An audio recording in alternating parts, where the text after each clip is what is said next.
Okay, Suhair, you're on. Bismillahirrahmanirrahim. Assalamu alaikum. Welcome to another enlightening episode of the Al-Muminat Podcast. This is a space where we as believers come together to reflect on the wisdom of the Quran, share insight, and strengthen our connection with Allah subhanahu wa ta'ala. Whether you're joining us for the first time or a regular listener, I pray that this session enriches your heart, mind, and soul. Today we will begin with Surat Al-Baqarah, Ayah 196, and our speaker for this session is Sister Hanan Mansour. May Allah subhanahu wa ta'ala grant us an understanding and allow these reflections to guide us towards bettering ourselves and our communities. Let us start with remembering Allah and delve into His words. Jazakallahkheir for joining us, and let's begin. Assalamu alaikum wa rahmatullahi wa barakatuh. Inshallah, let's start, inshallah, the verse 196. I'm going to read it, inshallah, and we're going to, inshallah, start to translate. أعوذ بالله من الشيطان الرجيم بسم الله الرحمن الرحيم وأتموا الحج والعمرة لله فإن أحصرتم فما استيسر من الهدي ولا تحلقوا رؤوسكم حتى يبلغ الهدي محله فمن كان منكم مريضا أو به أذى من رأسه ففدية من صيام أو صدقة أو نسك فإذا أمنتم فمن تمتع بالعمرة إلى الحج فما استيسر من الهدي فمن لم يجد فالصيام 3 أيام في الحج و7 إذا رجعتم تلك 10 كاملة ذلك لمن لم يكن أهله حاضر المسجد الحرام واتقوا الله واعلموا أن الله شديد العقاب.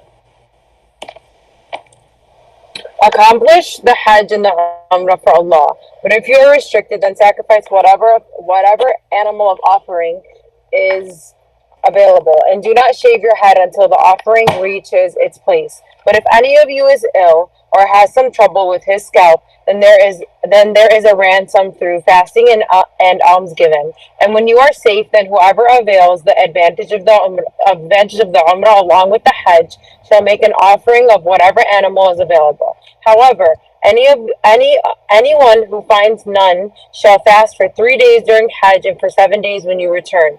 Thus they are 10 in all. This is for him whose family folks are not residents in Al-Masjid al-Haram. Fear Allah and be aware that Allah is severe in punishment. Jazkallahkheir. Bismillahir Rahmanir Rahim. والصلاة والسلام على أفضل المرسلين سيدنا وحبيبنا محمد عليه أفضل الصلاة وأزكى السلام. رب اشرح لي صدري ويسر لي أمري واحلل عقدة من لساني يفقهوا قولي. اللهم انفعنا بما علمتنا وعلمنا ما ينفعنا وزدنا علما يا رب العالمين. I ask Allah subhanahu wa ta'ala to bless your times and to bless your knowledge and to bless whatever, inshallah, lessons that we're going to learn from that verse. Before I start, this verse is packed with legal rulings and fiqh. It's full of fiqh rulings, and I do have a say about that. I do have an opinion and conviction about that these kind of verses, and I mentioned that before, and I believe that too, that the verses that is really talks about or directing our attention to rulings in Islam, verses that mashallah have a lot of fiqh in it, or the verses of mutashabihat, meaning the verse that not only scholars are able to relate it the right way. These two kind of verses, I believe in my heart that only scholars with the background of fiqh have to say it. As a teacher of fiqh, for me to address this verse, and that's why when I am going to address inshallah this verse, I'm going to only say what the scholars say and what the scholar said about the verse. Maybe I will get out of it some rulings or some wisdom about how to relate that verse to our life, and this is what I can do. But if you have any questions about what it's said, inshallah, or what will be said, if you have any concern, if you have any curiosity to know more, then you have to go to the imam or the sheikh of the scholars, or the scholars who can address those verses of fiqh. And I needed to say that, okay? So please, from the beginning, I want you to forgive my shortcomings if there will be any. And I want you to, later on, like I said, if you have any questions about fiqh, I am not the person to ask. And there is Imam, alhamdulillah, and we have scholars to address that issue. So, as I said, this verse is packed with legal rulings and spiritual principles also that inshallah we're going to try to get out of that of inshallah that verse and life lessons. But before I started that, one thing that we need to know is the connection. What is the connection of Hajj that comes after jihad? See, this is something very important when we read the Quran, to always make this kind of connection. Why the Hajj comes after verses from 190 to 195 talking about jihad, giving permission to the Muslim to fight those who had oppressed them, and they were given this permission to fight back and restore justice after they moved into Medina, after they had been restrained actually for 13 years in Mecca. They were restrained from ever being capable of fighting back. And this is something we need to learn. Why is the wisdom of Allah subhanahu wa ta'ala behind that? That sometimes you feel like you really are stuck in a situation where absolutely you have no choices except to be patient, except to wait, except to be disciplined while you are patient. And this is amazing life lesson that we can learn from the beginning. How Allah subhanahu wa ta'ala in the beginning of da'wah, when they were oppressed, when they were tortured, even they had Umar ibn al-Khattab as one of the believers, Hamza as one of the believers, and they were very strong men, yet they were constructed to hold their hands and to be disciplined and to be patient. It's a way of discipline. Not only that, to await instruction. You cannot do anything without the instruction of the Prophet ﷺ, that whatever revelation will come to him, then they have all of them to await instruction. Even when they were asked to make hijrah, it was an instruction. You cannot leave the place that you are except after Allah subhanahu wa ta'ala permits you to do so. And when they left, everyone was instructed to leave Mecca and to migrate to Medina. So you see, everything was instruction, rulings, to be patient, to be disciplined. And this was a huge wisdom that Allah subhanahu wa ta'ala Allah subhanahu wa ta'ala planned for the first group of believers, because they used to act impulsively and recklessly. They used to do, in the pre-Islamic days, they used to fight out of revenge, out of desires. Nothing was under control. And this is why Allah subhanahu wa ta'ala, He allowed them to do the jihad now after being disciplined for 13 years. Another thing that was very important that we have to understand, why Allah subhanahu wa ta'ala make them in this level of discipline. You have to connect with Allah subhanahu wa ta'ala. You have to await instruction. All of that also was a way, and it was very, very important also teaching, which is, we call it at-tajarrud. What does it mean, at-tajarrud? At-tajarrud means that you free yourself from anything else except the purpose that you are aiming for. يعني التجرد came from the word when you come, مثلا, let's say you're going outside and you dress up. Let's say you're going to a wedding or you're going to a party and you dress up. You have a specific dress for those things, whatever, high heels, whatever it is that you have. That when you come home, the first thing you do is what? You take away everything that was uncomfortable, or this came from the word tajarrud, when you take away the clothes that for specific and for a specific situation or specific function, and you come back to your basic. And this is the way that tajarrud mean. Tajarrud mean what? Total devotion to the bigger purpose, to the bigger goal. And they had to learn that. So when you see how the verse of jihad, and this is the beginning verse, the verse of Hajj came after the jihad, in order, subhanallah, because the Hajj also is a kind of jihad, but it's a jihad of a nafs. It's the jihad of the desire. It's a unity of, it is a reminder for the believers of the unity of Islam, the original purpose that you have to live for. At-tajarrud, look at how they wear these two pieces of clothes and get behind or leave behind everything that remind them of dunya, and devote this time only and solely for Allah's sake. And you can see that Allah subhanahu wa ta'ala, throughout all the instruction, all the sharia, whether to fast, whether to pray, whether to do the jihad, whether to do the hajj, the charity, everything, there is a basic fundamental foundation in everything that connect them all to them. If I ask you, I'm sure you're going to tell me the answer. It's what has to be for Allah's sake. It has to be for Allah's sake.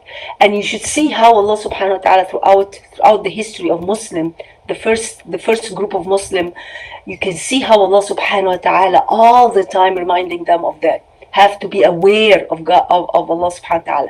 Raise this level of awareness and be God conscious and be God fearing. And this is something very important, whether when you fight your enemies, it has to be for the sake of Allah. You spend your wealth, do your religious obligation, nothing, no other purpose, not for glory, not for dominance, not for revenge, any worldly desire. It has to be only for Allah's sake. طيب, what does it, like I said, the concept of jihad in Islam? The concept of jihad in Islam is to fight against outside enemy. But Islam brought something way deeper, which is not only fight for the for outside Islam, outside enemies, but also as well as the internal enemy and the internal conflict that you have inside.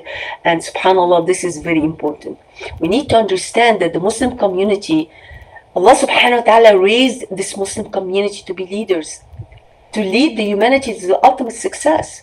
When we talk about success, and to all that is good and noble.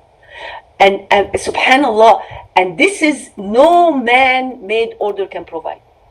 So jihad and striving for Allah's cause become a religious duty at the verses in Surat Al-Baqarah once the believers reach Medina. Khalas. So we're going to start this ayah and like I said, verse of 96, which is, mashallah, it's a long ayah. So we're gonna say it. We're gonna start it to divide it in a smaller verse, and inshallah we're gonna do the meaning of it, and we're gonna do what can we learn a lesson from it, the wisdom behind it. Is there something there can we relate to our life and we can learn from it or not? So you see Allah subhanahu wa ta'ala in the beginning, وَأَتِمُّ الْحَجَّ وَالْعُمْرَةَ لِلَّهِ. Now Allah subhanahu wa ta'ala, after talking about fighting and the rulings of fighting, okay, jihad for the sake of Allah, Allah bringing the jihad in nafs, which is the hajj. So Allah subhanahu wa ta'ala is saying, وَأَتِمُّ الْحَجَّ وَالْعُمْرَةَ لِلَّهِ. وَأَتِمُّ in the word came from the word tamma, means something finished, something completed perfectly. Yani complete and carry out the rite to their proper completion, not halfway. This is وَأَتِمُّ, yani completed perfectly. طيب. Something very important that we have to understand the word perfect in Islam. What perfect mean in Islam? Does it mean that something has to be flawless, no mistakes, nothing, subhanallah, that can happen, that can stop it?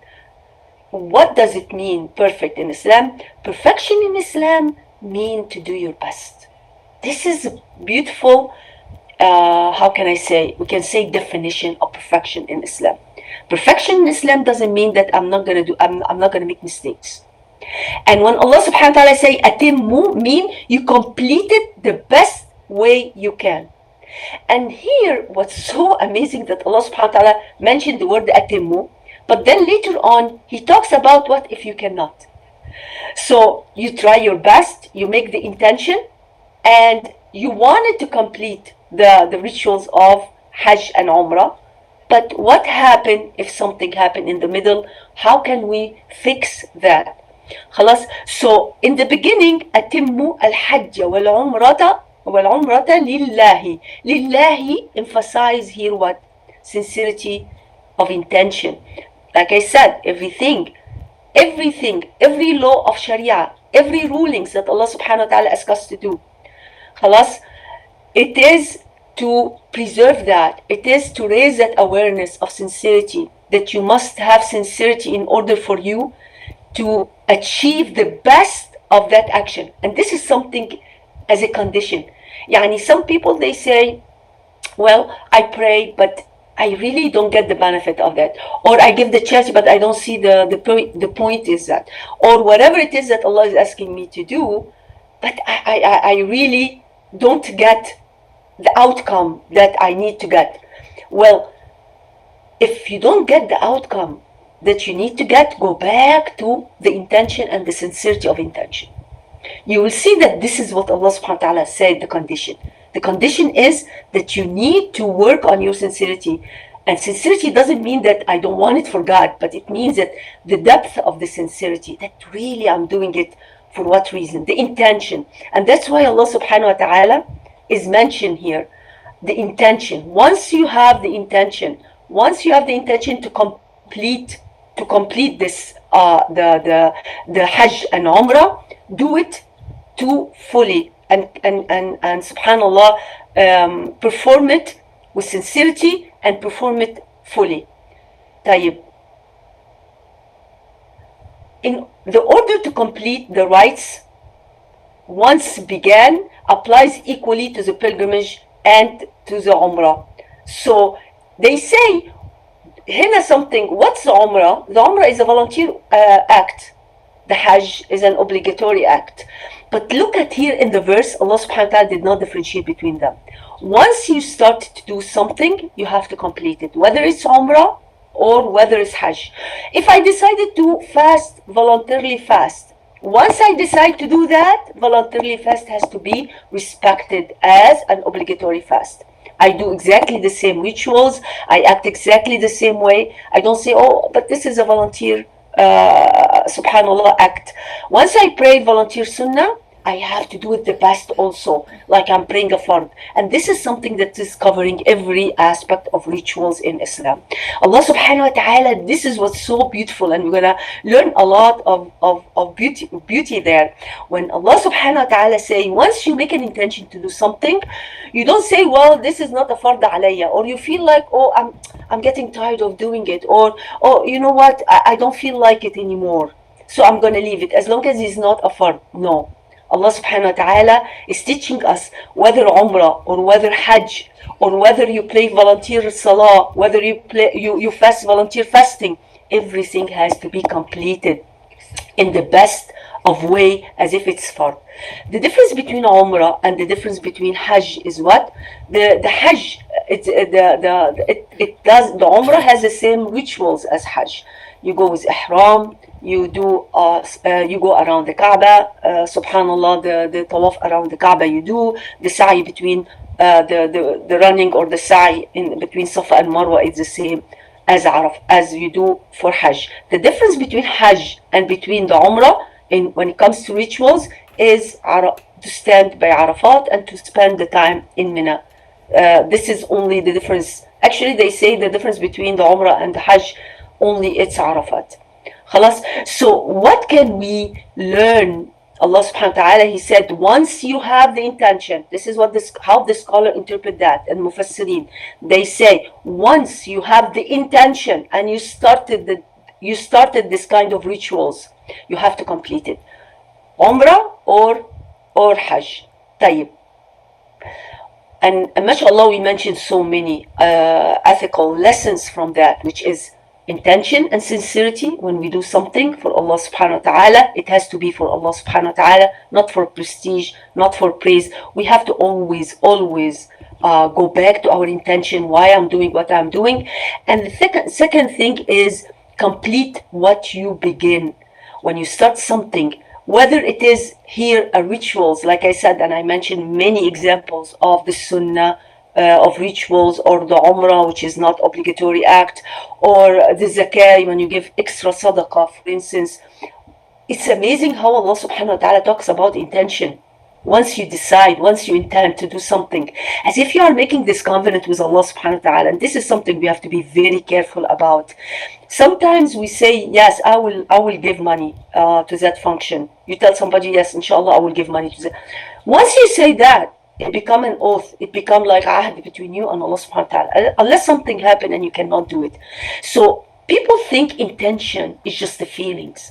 But intention is an action. Okay, and this is something very, very powerful to understand. When I say I have the intention, mean I'm already having the intention to act, not just feelings of having good opinion, well, a good heart, or someone who, alhamdulillah, I don't feel ill for anyone. Those are feelings. But intention in Islam is something higher. Intention of Islam, this is what Allah prescribed here in that verse. Once you have the intention and you start. So the starting here is the aim of intention. And that's why this major hadith about two people will have the same reward. A person who is rich and spend his money for the cause of Allah, and a person who is poor, but he with his intention, he say, Ya Rabbi, if I have this money, I would spend it. Allah knows this intention is an action. That Allah knows once he have the money, he's gonna move.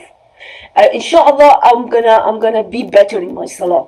Inshallah, I have the intention to be better in my salah. This is not an intention. If you don't do an action afterwards, which is find out how can I be more persistent with my salah, waking up through Fajr. We remember this convert who wanted to wake up for Fajr, and he bought 3 alarm system. He put one next to him. He put one on the dresser. He put one in the bathroom. This is a person who has the intention of waking up for Salah. See what I mean? So it's not about something that is just a talk. So here, commitment to any task you intend to commit to, it's something that once you started, you have to finish it. And you hold yourself accountable to that. And there's something here in when you go into coaching. I remember one great coach. She said, "Watch out for the open files. Watch out for the open files." And it's something that is really intriguing. What does it mean, the open files? It means that you open something. What does it mean, open file? When you open a tab, you look inside this tab for a little bit, and then you leave it open, and you open the second tab, third tab, fourth tab, and you see this. After a while, you cannot move easily through your laptop, right? The same thing with the mind. So let's say I decided to clean up my room, for instance. You open that file. You have this file in your head. I need to clean my drawers. Do it. Why? Because this file will keep on being open. So I need to visit my mom. I need to call my sisters. I promise that I will go to function, for instance. All of these are open files. The more you do it and you close this file, the more you become more focused to the next task. So this is something, look at how much we can learn just by atimmu al-hajja wal-umrata lillah. Yani, complete your mission, complete what you intend, complete what you start. Don't leave it in the middle. And this is something very powerful, mashallah. فَإِنْ أُحْصِرْتُمْ فَمَا اسْتَيْسَرَ مِنَ الْهَدْيِ. If you are prevented from doing so, then make whatever offering you can easily afford. أُحْصِرْتُمْ, the literal mean if you are enclosed, if you are held back, if you are prevented from doing it. Whether it is sickness, enemy, something that fear that is it's overwhelming, threaten, that you decide you wanted to go, but there is an overwhelming, threatening situation here that you cannot leave. Whatever it is that you are prevented for, in أحصرتم. So if something happened, so فَمَا اسْتَيْسَرَ مِنَ الْهَدْيِ, يعني whatever offering you can easily offer. And this is another beautiful meaning. Easily feasible of the sacrifices you have. The minimum of sacrifice. You don't have to overload yourself with something big. Sacrifice here mean what? That you have to slaughter an animal. So when Allah mentions sacrifice in the Quran, al-hadi, or subhanallah, al-hadi in the Quran mean that a sacrifice has to be given. Sacrifice, it can be a goat, it can be a cow, it can be a camel, whatever sacrifice, whatever, subhanAllah, that you can afford. So exemption from completing the pilgrimage or the Umrah is granted only when one is prevented from doing so, either by an enemy, by illness, by exceptional circumstances, whatever, subhanAllah. So if there is a prevention, then Allah subhanahu wa ta'ala is giving a solution. So here, what does it mean here? It means that, let's say a person decided to go to Umrah. So he went and he made the ihram, and he wore the ihram, and he طبعا Allah subhanahu wa ta'ala is talking about people from Mecca when they go to those places where they make their wudu and they take off their they wear their ihram and they make their wudu and they make their intention that they go to ihram. Suppose in the middle going to Mecca to make their umrah, something happened and there was something to prevent them. How to take their ihram has a process. So imagine, to take al-ihram after putting al-ihram on is something that Allah subhanahu wa ta'ala takes it seriously and Islam takes it seriously, and you have to do rituals for it. What here is the concession? What here is you're supposed to give? You're supposed to give an udhiyah because of that. And such situation, by the way, happened during the 6 years of Hijrah. And I'm sure most of you know about the incident of Al-Hudaybiyah, when the Prophet ﷺ went with the Sahaba and they camped at Al-Hudaybiyah. Al-Hudaybiyah is a place about 25 kilometers west of Mecca. And when they wanted, and they had this intention, and they had their ihram on, and they had their haji. Their haji mean the whatever it is that they were supposed to sacrifice after finishing ihram, after finishing their umrah, all of it were with them. So after that, they asked permission. They sent one of the Sahaba to ask permission to enter Mecca. And what happened? The Arab Quraysh prevented the Prophet ﷺ and his companions from entering Mecca and visiting Al-Haram, sacred mosque. So the Prophet ﷺ and the Sahaba were extremely angry, and this is where the Sulh al-Hudaybiyah, the Treaty of Hudaybiyah happened.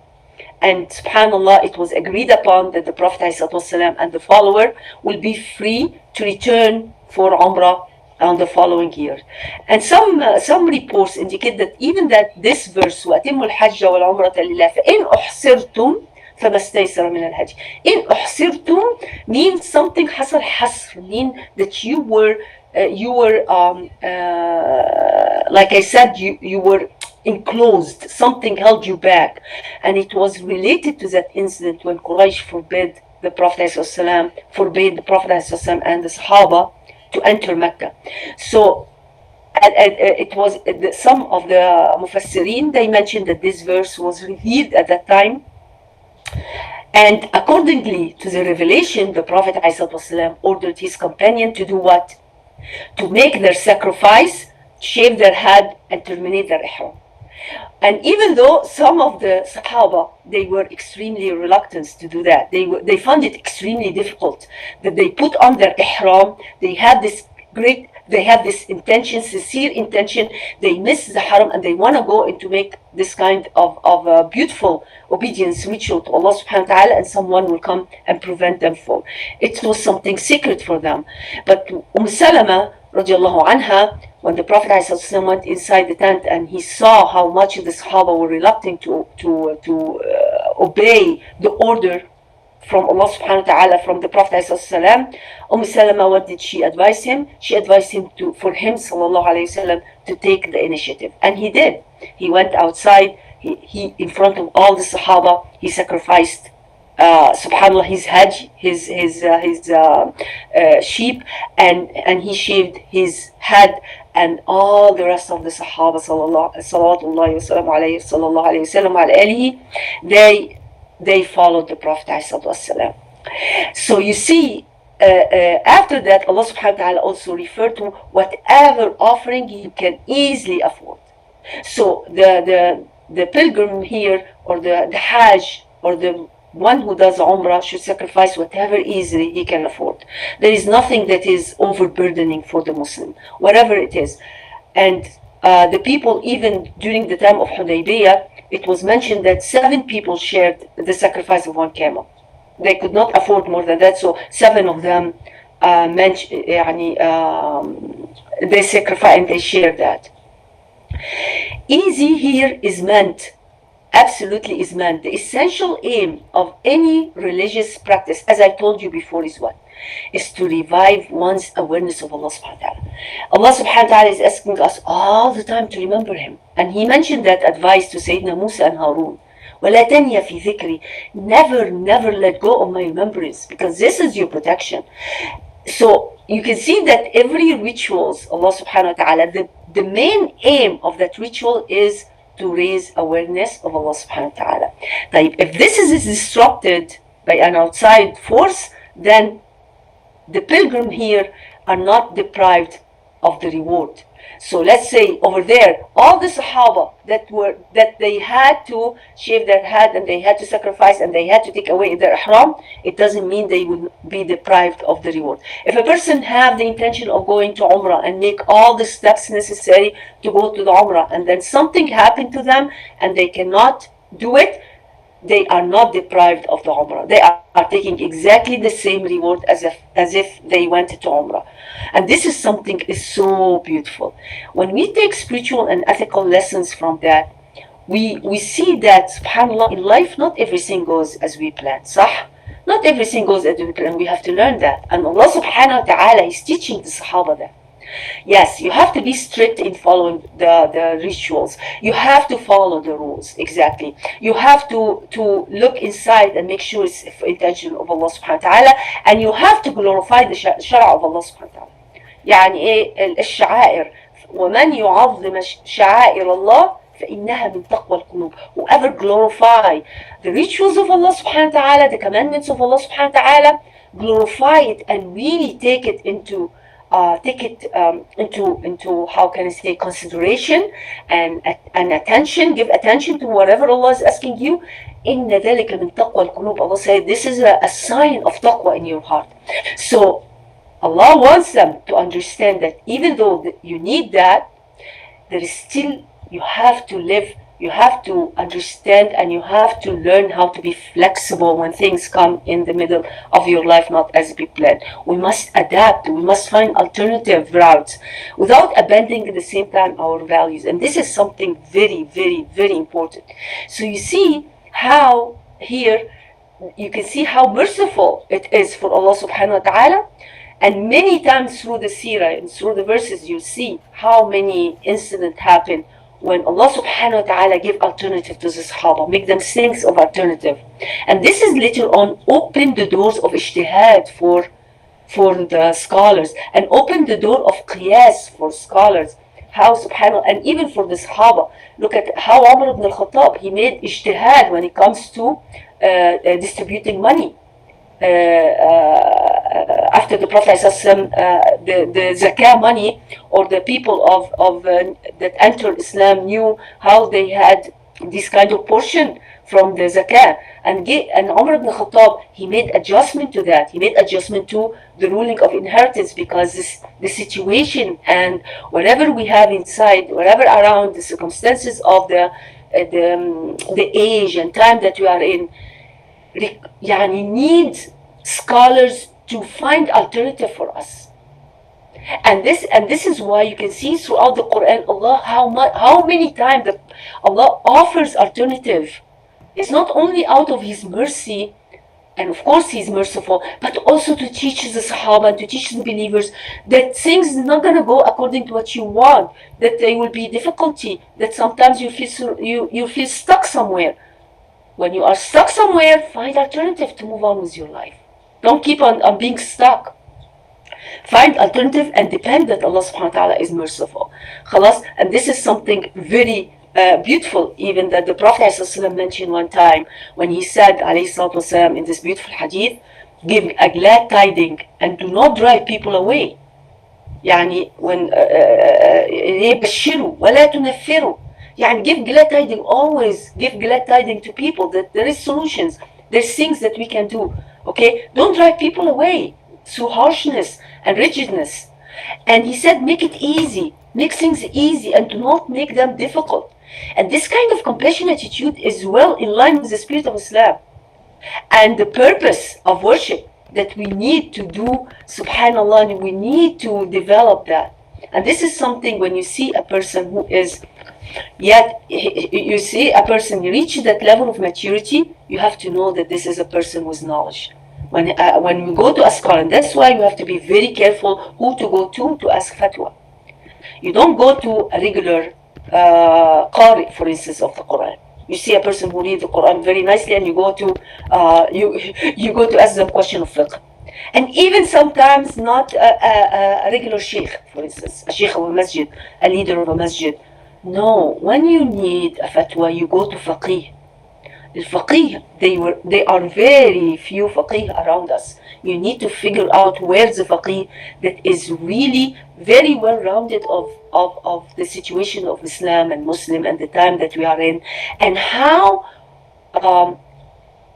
I'm not going to say how flexible, but how knowledgeable he is to be able to find solutions, to be part of the solution.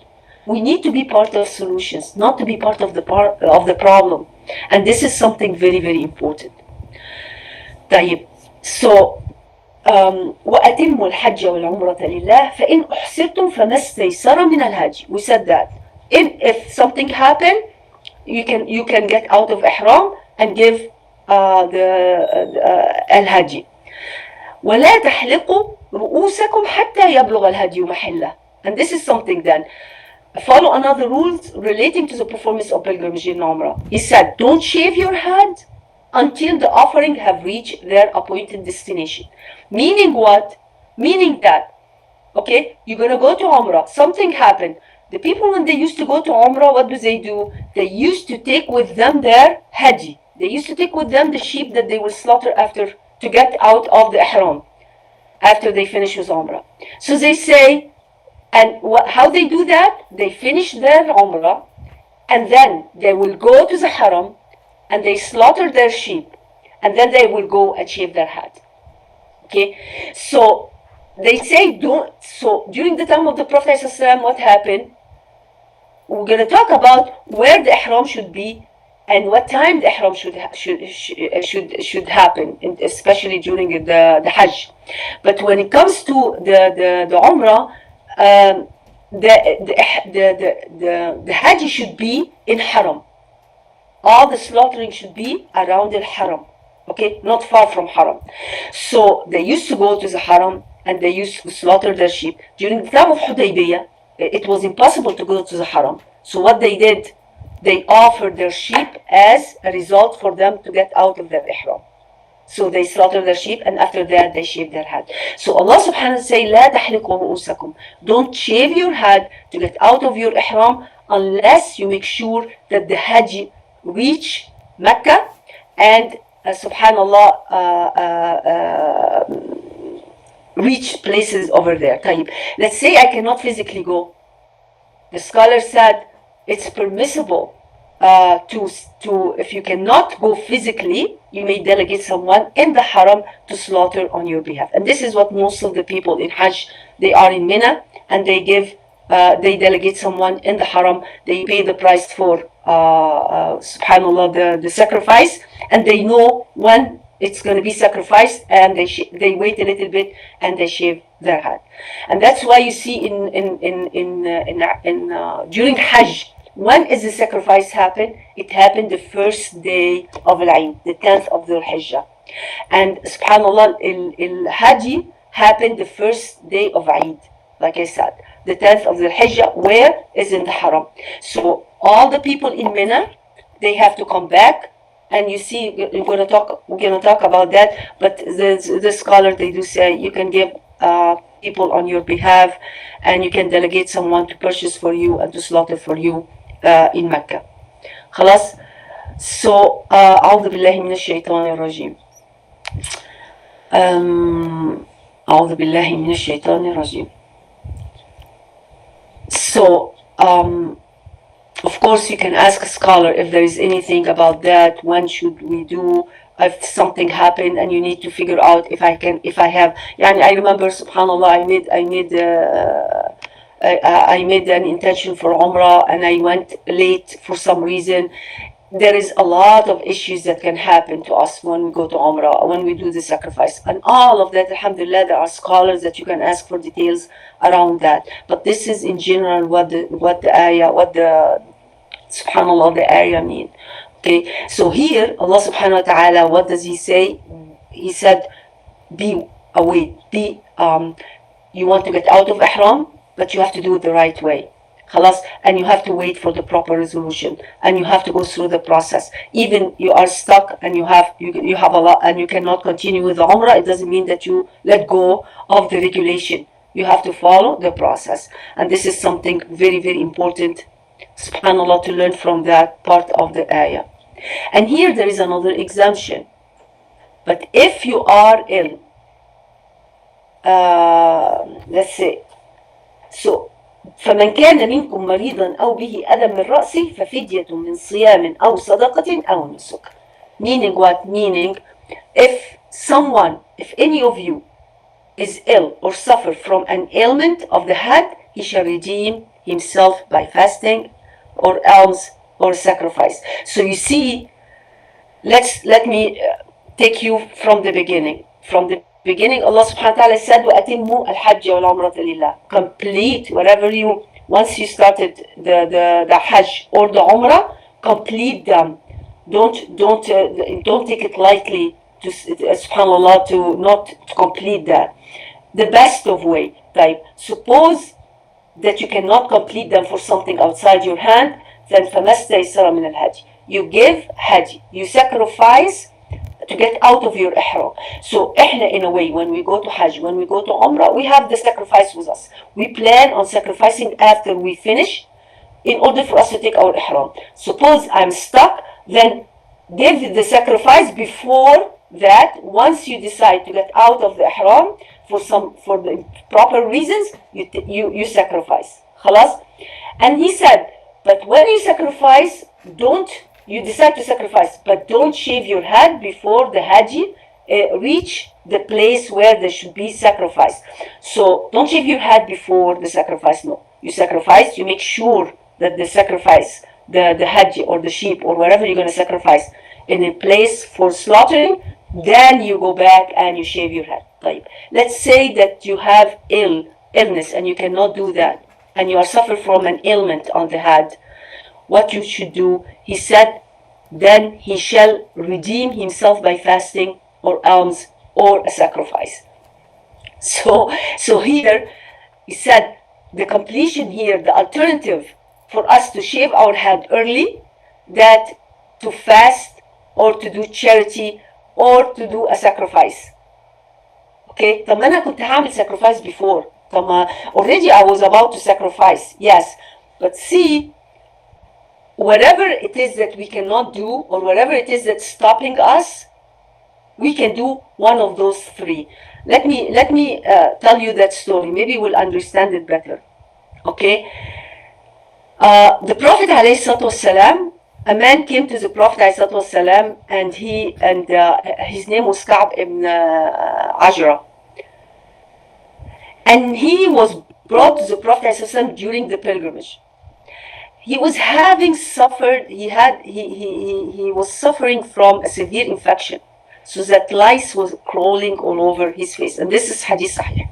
Khalas, we have to understand that the Sahaba and the people during the time of the Prophet ﷺ, they used to take a long trip to Mecca.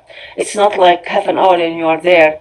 They used to take days to travel to make Hajj.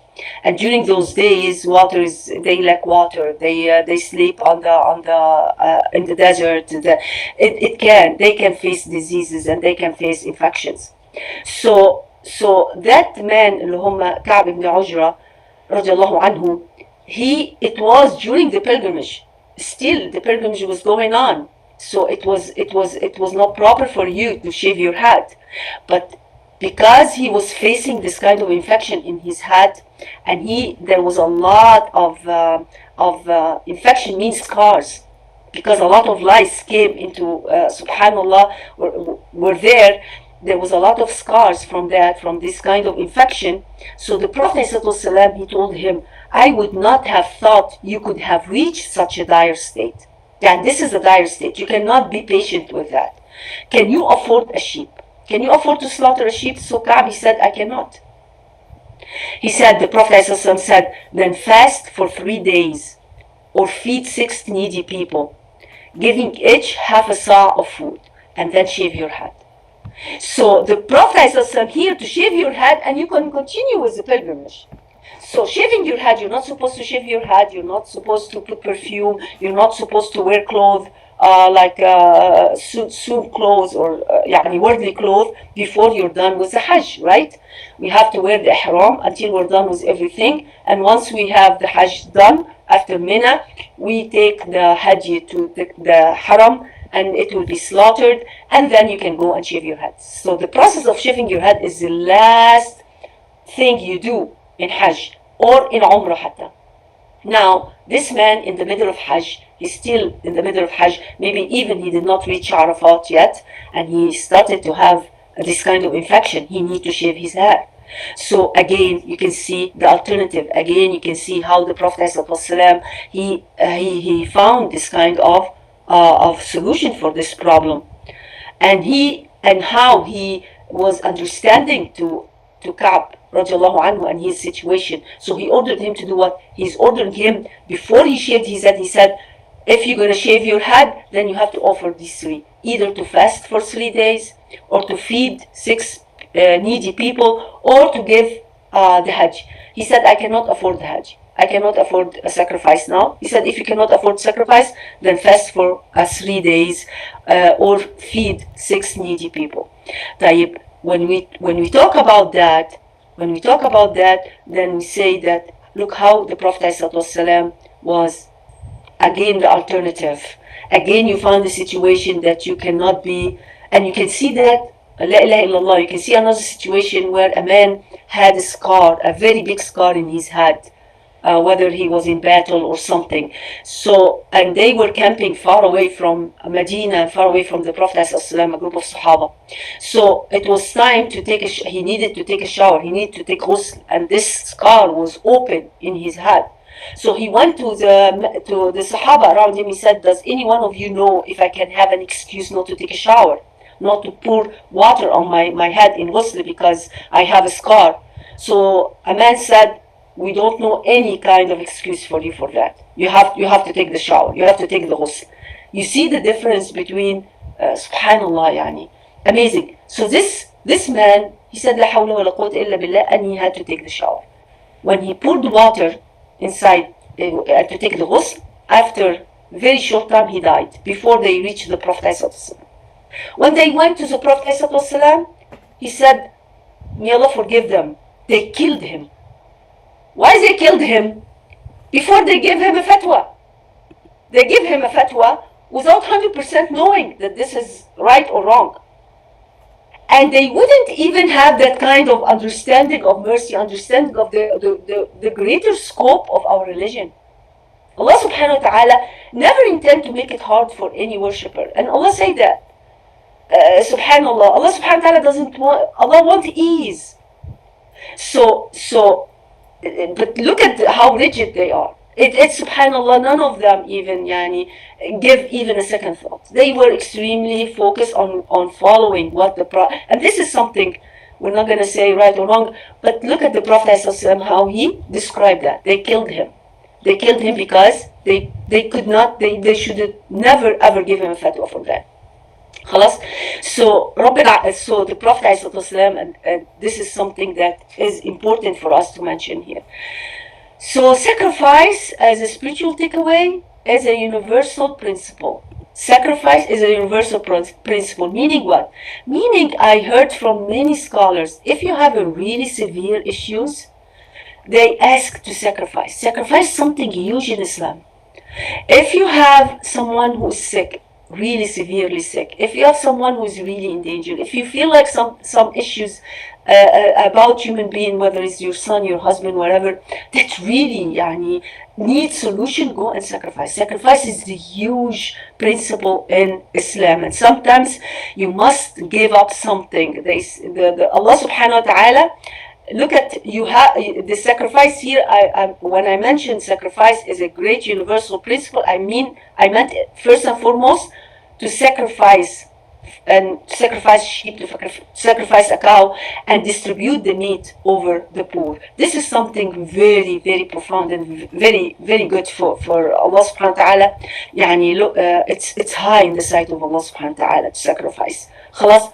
But in general, sacrifice is a universal, is looked at as a universal principle. Sometimes you must give up something in order for Allah, so to let go of something. So look at how, for a higher goal. Sometimes we have to let something for a higher goal. Sometimes you have to give your wealth or comfort or pride for a higher goal.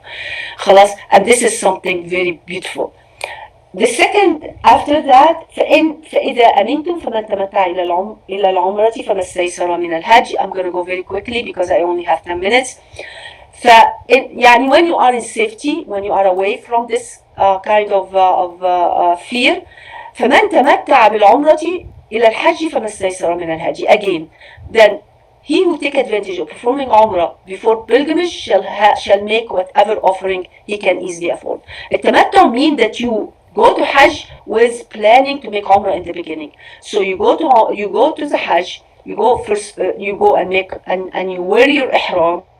Like a week before Hajj, you go and make an intention to make Umrah. You go and you make your ihram and you wear your ihram, and then after you finish with your Umrah, you take away the ihram, and then you wait until you do the Hajj. This is called Umrah.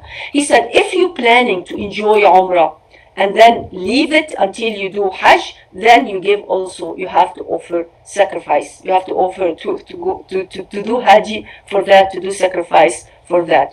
Those who lack the means need to fulfill an alternative also requirement. He who lacks the mean shall fast 3 days during the pilgrimage and 7 days on returning home. So let's say I wanted to do Umrah, so I went and I did Umrah and I took off my ihram and I waited for Hajj, but I cannot afford to do subhanallah, the sacrifice in between, because here you have to sacrifice because you did Umrah and you took off your ihram, and you have to sacrifice after pilgrimage. You have to sacrifice after you finish Hajj. So here, a man who do tamattu, he has to give 2 sacrifices. One when he take away his ihram, and the second one when he finished his Hajj. So whoever cannot afford to do that after the Umrah, which is called tamattu in Islam, then Allah subhanahu wa ta'ala again, he's giving us another alternative, which is, he said, you fast 3 days during the time of pilgrimage, during this time, and they do say it's better to take it or to fast. It's better, they say, to fast the 3 days before attending Arafat. So when you started the Hajj and you started, subhanallah, before you started Arafat, it's better to finish the 3 days. This is what the scholar, they do say. 3 days in Mecca, and then when you go home, you fast 10 days. Whether you do it consecutively, some people, by the way, they go before Hajj, 3 weeks before Hajj. I know a person, she went 1 month before Hajj. So she went to Umrah, and she did the Umrah, and then she took off her subhanallah, the ihram, and she waited for a whole 3 weeks before Hajj. In that time, you can fast 3 days, or you can give and offer a sacrifice. Why here? And Allah subhanahu wa ta'ala said this applies to those whose family are not resident in the vicinity of the sacred mosque. Ayah, continue. ذلك لمن لم يكن أهله حاضر المسجد الحرام. This ruling of fasting 3 days in Mecca and 7 days outside when you go back home are only for those who don't live in Mecca. If you live in Mecca, you don't have this kind of situation. Why? Because you don't need tamattu. People in Mecca, they do Umrah all the time. If you live there, you don't have this what we call tamattu, which is something I'm going to enjoy. I'm going to go there. I live far, so I'm going to go to Mecca to have these 2 Umrah and Hajj.